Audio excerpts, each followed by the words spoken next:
ಹ್ಮ್. ಅಹಂಕಾರ. ಮನುಷ್ಯನಿಗೆ ಅಹಂಕಾರ ಇದೊಂದು ದೊಡ್ಡ ರೋಗ. ಮನುಷ್ಯನಿಗೆ ಅಹಂಕಾರ ಯಾಕೆ ಬರುತ್ತೆ? ಕೆಲವೊಬ್ಬರಿಗೆ ಅಂತದಿಂದ ಬರುತ್ತೆ, ಇನ್ನು ಕೆಲವೊಬ್ಬರಿಗೆ ಶಕ್ತಿಯಿಂದ, ಹಣದಿಂದ, ಇನ್ನು ಕೆಲವು ಗುಣಗಳಿಂದ ಬರುತ್ತೆ ಅಹಂಕಾರ. ಅಹಂಕಾರ ಒಳ್ಳೆಯದಾ?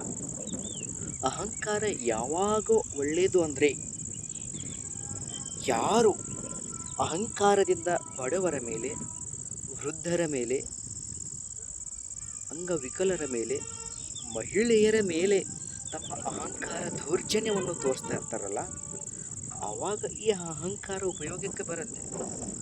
ನಿನ್ನ ಅಹಂಕಾರ ಅವರ ಮುಂದೆ ತೋರಿಸಿ ಅವರ ಅಹಂಕಾರವನ್ನು ತಗ್ಗಿಸೋಕೆ, ಇಳಿಸೋಕೆ ಈ ಅಹಂಕಾರ ಉಪಯೋಗ ಬರೋದು. ಆದರೆ ಎಲ್ಲ ಸಮಯದಲ್ಲಿ ಈ ಅಹಂಕಾರ ಉಪಯೋಗಕ್ಕೆ ಬರೋದಿಲ್ಲ. ಉದಾಹರಣೆಗೆ, ಸಿಂಹವನ್ನು ಕೊಲ್ಲಬಲ್ಲ ಆನೆಯೂ ಸಹ ಒಂದು ಚಿಕ್ಕ ಇರುವೆ ಆ ಆನೆಯ ಕಿವಿಯಲ್ಲಿ ಹೋಗಿ ಆನೆ ಹುಚ್ಚಾಗಿ ಬೆಟ್ಟ ದೊಡ್ಡ ದೊಡ್ಡ ಪರ್ವತಗಳಿಂದ ಬಿದ್ದು ಸಾಯುವ ಸಾಧ್ಯತೆ ಇರುತ್ತೆ. ಅದಕ್ಕೆ ಅಹಂಕಾರವು ಯಾವತ್ತೂ ಒಳ್ಳೆಯದಲ್ಲ. ಅರ್ಥ ಆಯ್ತಲ್ಲ? ಯಾವತ್ತೂ ಮನಸ್ಸನ್ನು ಶಾಂತವಾಗಿಟ್ಕೊಳ್ಳಿ.